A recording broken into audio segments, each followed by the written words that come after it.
Estamos aqui para saudar você mais uma vez, com a graça e a paz do nosso Senhor Jesus Cristo. Hoje eu vou encerrar falando sobre as credenciais, as características de Paulo. Poderia ser qualquer um de nós, as nossas credenciais, depois que conhecemos Jesus. Porque quando a gente não conhece Jesus, a gente vive de uma maneira. Paulo vivia perseguindo os cristãos. A vida de Paulo era essa, perseguir os cristãos. Mas quando ele conhece a Jesus, ele passa agora a falar sobre Jesus. E o comportamento dele, a maneira de falar, mudou completamente. Mudou completamente. Ele morreu por amor ao Evangelho. Ele morreu e não negou a sua fé. Foi uma pessoa comissionada por Deus, chamada por Deus para falar de Jesus. Ele foi uma pessoa que encorajava as outras, mandava cartas de encorajamento, de estímulo, de motivação, carta de alegria. Você já imaginou alguém estar preso e mandar uma carta para outra pessoa mostrando que está feliz, alegre e dizendo assim: tudo posso naquele que me fortalece. Eu sei passar escassez, sei passar por bonança, sei passar por fome, sei passar por tudo, porque aquele que me fortalece tem me ajudado a passar por todo tipo de situação. Então Paulo, quando ele conheceu Jesus, ele mudou completamente a maneira de ser, de agir, de falar. Ele falava com autoridade, ele ensinava com amor, ele tinha visão no que estava ensinando. Era uma pessoa abençoada e abençoava outras pessoas. É isso que é importante na nossa vida, a gente poder abençoar outras pessoas. Quando nós somos abençoados com a palavra de Deus, nós conseguimos abençoar outras pessoas. Ele foi humilhado, ele foi espancado, ele foi preso. Ele passou por muitos perigos, naufrágio, passou fome, nudez. Mas ele nunca negou a fé e nunca desistiu. Sabe por quê? Porque ele sabia que aquela missão que ele tinha nas suas mãos foi dada por Deus. Interessante que na carta de Paulo, uma das cartas, ele diz que tem um espinho na carne. E a gente não sabe exatamente que espinho era esse. Nós sabemos que um espinho incomoda, né?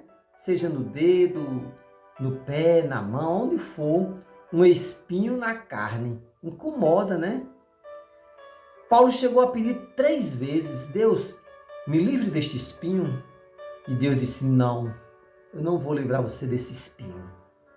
Porque a minha graça te basta. A minha graça te basta. Olha o que foi que Deus disse a Paulo: a minha graça te basta.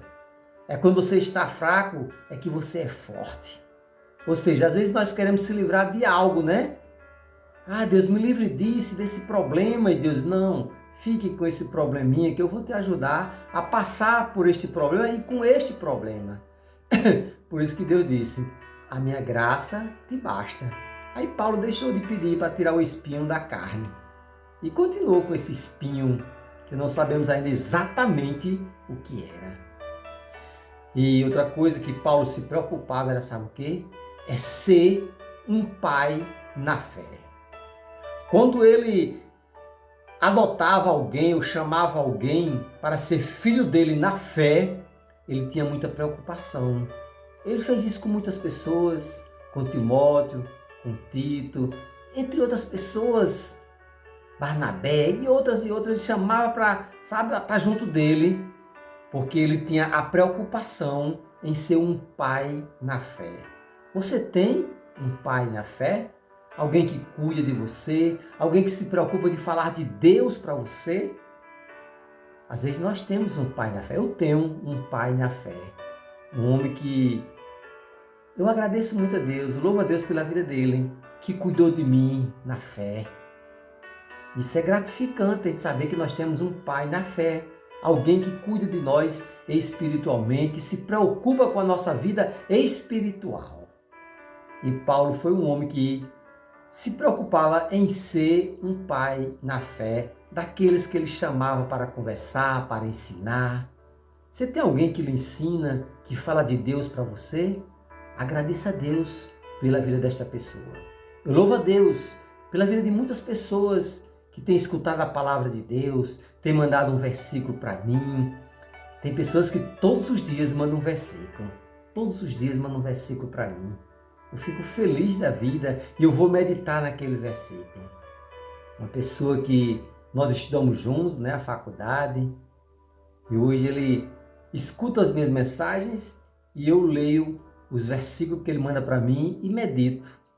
Obrigado você que tem ouvido, tem escutado, tem sido abençoado a palavra de Deus. Espalhe com outras pessoas. Estamos aqui todos os dias, 5:30 da manhã e 6:30 da noite, trazendo palavras vindas de Deus para os nossos corações. E o povo de Deus diz: amém.